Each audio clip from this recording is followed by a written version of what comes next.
25 जनवरी की शाम गट्टू चिंकी घर आए तो आते ही पापा के पीछे हाथ मुंह धोकर शुरू हो गए। पापा दो ना लिख के।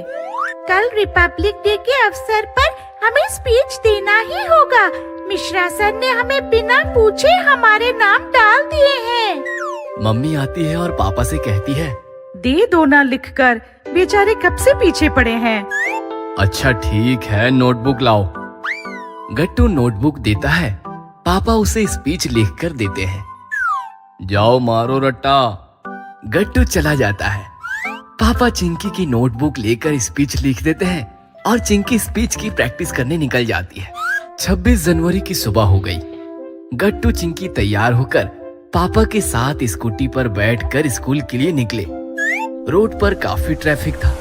सारे लोग झंडा वंदन करने के लिए एक साथ बाहर निकले थे और तेजी से अपने अपने वाहन भगा रहे थे। इधर पापा के पीछे बैठा गट्टू अलग ही दुविधा में था। वो सारा स्पीच भूल गया था और याद करने की कोशिश कर रहा था। तभी एक कॉलेज स्टूडेंट तेजी से अपनी बाइक पर उनको ओवरटेक करके निकला और सामने जाकर उसने तेजी से बाइक को ब्रेक लगाया। पापा ने भी स्कूटी रोक दी। गट्टू चिंकी ने देखा एक सीनियर महिला को बाइक का धक्का लगा था। क्या रे लड़के, अंधे हो क्या? आप अंधी हो क्या? बात करने की तमीज नहीं है तो सड़क पर बाइक न चलाओ। भाई मुझे अधिकार है, मैं कैसे भी कहीं भी बाइक चला सकता हूँ। आपको प्रॉब्लम हो तो आप सड़क से दूर रहो। ऐसा कहकर लड़का तेजी से निकल गया। महिला भी निकल गई। पापा कहने लगे, बच्चों तुम इस पर ध्यान ना दो, अपने स्पीच पर कंसंट्रेट करो। पापा ने स्कूटी स्टार्ट की और वो आगे बढ़ने लगे। रेड सिग्नल मिला तो पापा ने स्कूटी रोक ली, लेकिन बाकी वाहन सिग्नल मिलने पर भी बिना रुके आगे बढ़ रहे थे। गट्टू यह सब नोटिस कर रहा था। इतने लापरवाह हैं ये सब, इधर रूल तोड़ेंगे और स्टेज पर जाकर लंबे लंबे भाषण देंगे। भाषण से याद आया, गट्टू भाषण तो याद है ना? पापा की बात सुनकर गट्टू का डर खत्म हो गया था। पापा भाषण तो भूल गया, पर क्या बोलना है वो समझ गया। गट्टू चिंकी स्कूल पहुंचे तो झंडा वंदन हो चुका था और बच्चों के स्पीच शुरू हो गए थे। गट्टू चिंकी को देखकर मिश्रा सर उनके पास आए और बोले, ये कोई टाइम है आने का? मुझे तो लगा तुम आओगे ही नहीं। चिंकी अब तुम्हारी ही बारी है, जाओ। चिंकी स्टेज पर गई और भाषण देने लगी। उसका भाषण सुनकर सारे उपस्थित चीफ गेस्ट और हेडमास्टर पांडे खुश होकर तालियां बजाने लगे। चिंकी का भाषण खत्म होते ही गट्टू की बारी आई। मिश्रा सर ने गट्टू को आगे किया।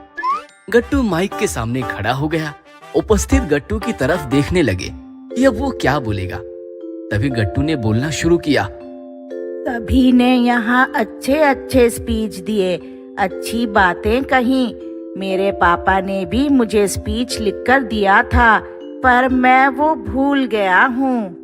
गट्टू की बात सुनकर सारे बच्चे हंसने लगे। लेकिन मुझे पता है कि मुझे क्या बोलना है।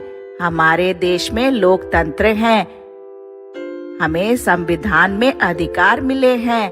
हम सब अधिकारों के लिए झगड़ते हैं, कोर्ट कचहरी जाते हैं, पर क्या हम अपने कर्तव्यों को लेकर सीरियस हैं? स्कूल आने में हम लेट हो गए क्योंकि हम सिग्नल पर रुक गए। जो सिग्नल पर रुके नहीं वो झंडावन करने टाइम पर आ गए। क्या यही गणतंत्र है? तेज बाइक वाले ने एक महिला को ठोक दिया और कहने लगा कि वो जैसे चाहे वैसे बाइक चलाएगा। क्या यह है गणतंत्र? आज का ये समारोह तो बस एक फॉर्मेलिटी है। गणतंत्र यशस्वी करना है तो हमें अधिकारों के साथ साथ अपने कर्तव्य भी समझने होंगे और उनका पालन करना होगा। तभी सही मायने में गणतंत्र दिवस सफल रहेगा। जय हिंद, जय भारत। गट्टू की स्पीच खत्म हो गई और तालियों की बरसात होने लगी। सारे उपस्थित खड़े होकर तालियां बजाने लगे क्योंकि गणतंत्र का सही अर्थ गट्टू ने उन्हें समझा दिया था।